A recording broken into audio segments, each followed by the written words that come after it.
एक आदमी घास काट रहा था, जैसे मकई में घास हो जाती है उसको काट करके बकरी के लिए लाते हैं। तो पहले घास को पकड़ते हैं, उसके बाद कचिया चलाते हैं। घास को पकड़ा, उसके बाद कचिया चलाया।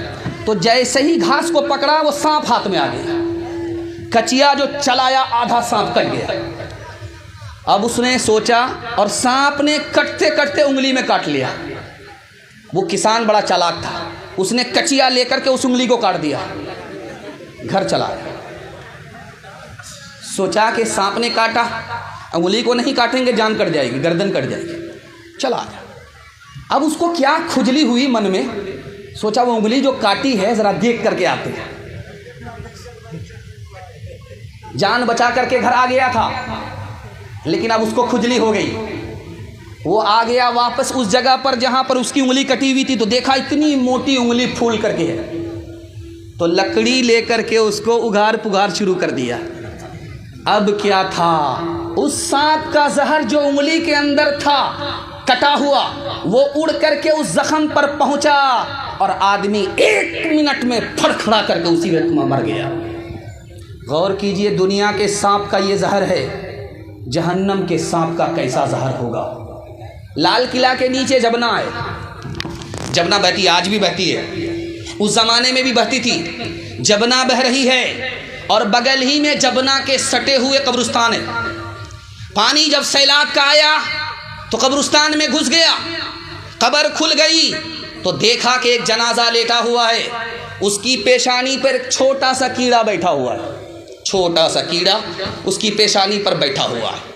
सारे लोग तमाशाई बन करके देख रहे हैं। धोबी घाट पर कपड़ा धो रहा था, उसको भी शौक हुआ कि मेला ठेला क्यों लगा हुआ है।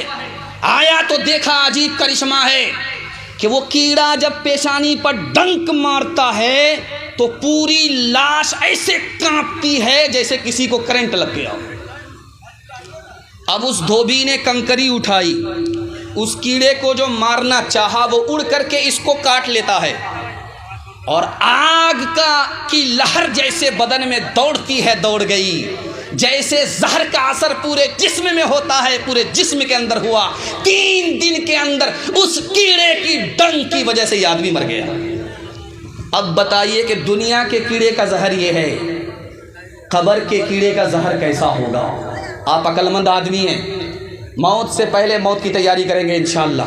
हाथ उठाइए, दुनिया के चक्कर में दीन को बर्बाद नहीं करेंगे। हाथ उठाइए इंशाअल्लाह।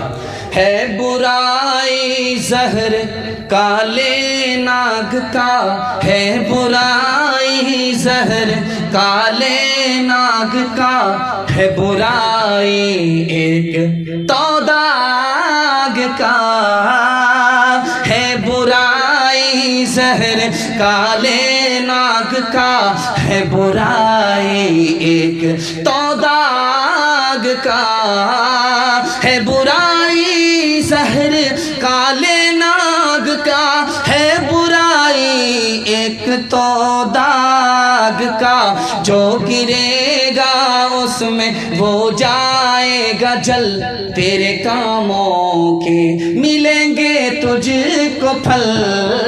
आज जो कुछ बोया है काटेगा कल, तेरे कामों के मिलेंगे तुझको फल। मसनदे रसूल पर बैठा हुआ हूँ मैं। लोग कहते हैं हम गरीब हैं, आपकी गरीबी दूर हो जाएगी, मैं इसकी गारंटी लेता हूँ। लेकिन आपको 2 काम करना होगा, कान खोल करके इसको सुन लीजिए। बहुत मुख्तसर में आपको बता रहा हूँ, आपको ज़िंदगी भर ये याद रहेगा। 2 काम आप कीजिए, आपकी गरीबी ख़त्म हो जाएगी। 1 साल में अल्लाह आपको 10 साल के बराबर तरक्की देगा।